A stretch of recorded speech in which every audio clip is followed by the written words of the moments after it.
فين الراجل ده كورنسلاف يوريتيتش مدرب بيراميدز الحالي، وناس كتير بيقولوا عليه المدرب المجنون. جاي من بلدكم عايز تهد معتقدات وتهد اصنام بقالها سنين. الناس في مصر بيقولوا الكوره اهلي وزمالك بس. لما الناس بتعرف ان انا بشجع بيراميدز يقول لك لا يا دكتور، الكوره في مصر اهلي وزمالك، ما ينفعش حد تاني ياخد الدوري، يا اهلي يا زمالك. لكن انت يا عم الكرواتي جاي من بلدكم عايز تهد المعتقدات دي وعايزهم يسيبوك في حالك.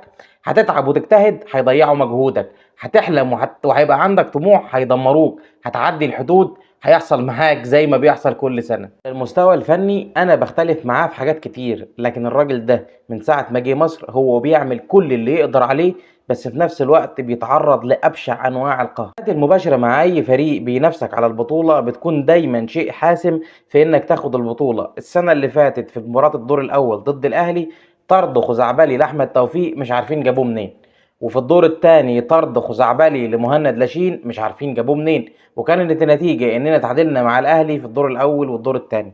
السنة دي قصاد الزمالك في الدور الثاني الماتش اتذبح فيه بيراميدز، عدم احتساب ضربة الجزاء في الشوط الاول، عدم طرد محمود حمدي الونش في الشوط الاول، والشوط الثاني الهدف بتاع الزمالك فيه شك. انا بصراحة ما اقدرش اقول ان هو اوفسايد 100% ولا اقدر اقول ان هو اونسايد 100%. اللعبة صعبة والكرة فيها شك او تختلف مع يوريتيتش، لكن يوريتيتش حقق نجاحات كبيرة جدا محدش يقدر ينكرها.